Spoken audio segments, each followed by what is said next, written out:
আসসালামু আলাইকুম, সবাই কি অবস্থা, কেমন আছেন? আশা করি সবাই ভালো আছেন। আমাদের সাব্বির স্টোরি চ্যানেলের পক্ষ থেকে আমি সাব্বির।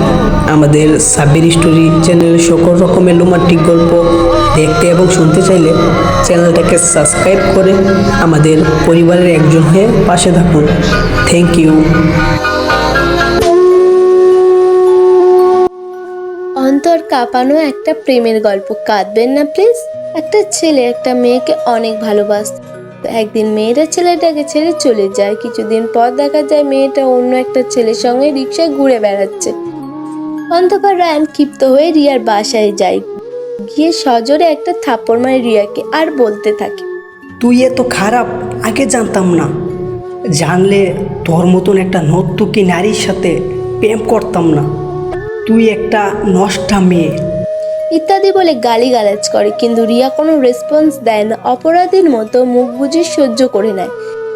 যখন রায়ান বাসা থেকে বের হয়ে যাবে তখন রিয়া বলে উঠল, রায়হান, একটা কথা ছিল।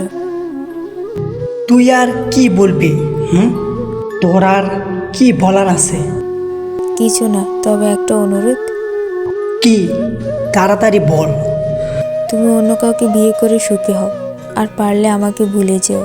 আরে তোর মতন বাজারের মেয়েকে তো তখনই ভুলে গেছি যখন দেখছি লেকসাই করে অন্য ছেলের সাথে ঘুরে বেড়াচ্ছিস।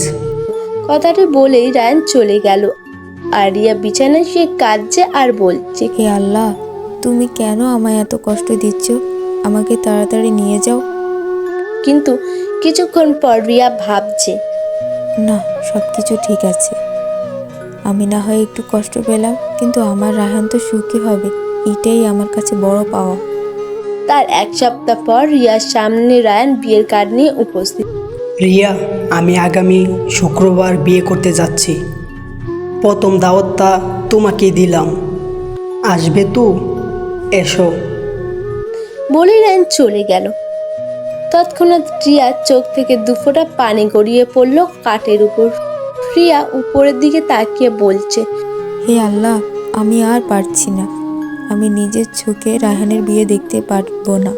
তুমি একটু সহায় হও। আজ শুক্রবার, জুম্মার নামাজের পর রায়ানের বিয়ের কার্য সম্পূর্ণ হয়। কিন্তু রায়ান বারবার তাকিয়ে দেখছে রিয়া আসে কিনা। আসলে আজকেও একটু অপমান করে মনের জ্বালাটা মেটানো যাবে। কিন্তু না, রিয়া আসেনি। একটা দুঃসংবাদ এসেছে। রিয়া আর নেই এই দুনিয়াতে। একটু আগেই সে মারা গেছে। কথাটা শোনার সাথে রায়ান দৌড়ে চলে গেল রিয়ার বাসায়।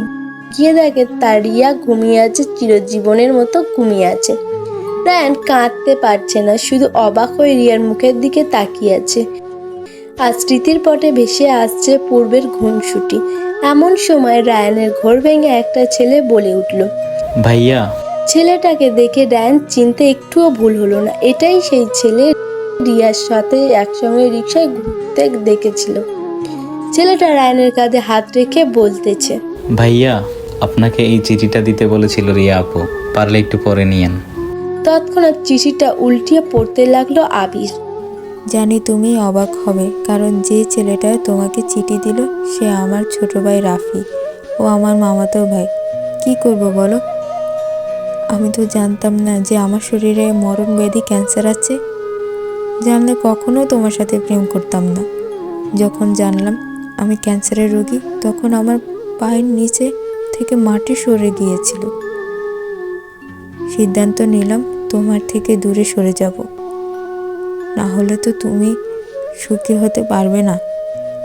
এখন তুমি আমাকে ঘৃণা করো, এটা আমার খুব ভালো লাগে। কিন্তু একটা কষ্ট কি জানো?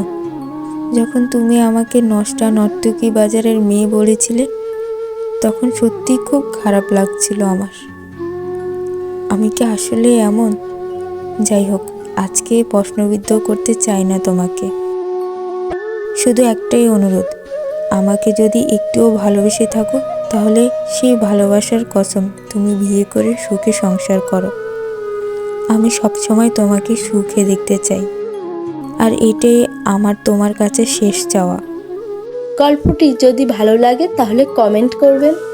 এরকম গল্প দেখতে এবং শুনতে চাইলে আমাদের সাব্বির স্টোরি চ্যানেলটাকে সাবস্ক্রাইব করে আমাদের পরিবারের একজন হয়ে পাশে থাকুন। Thank you.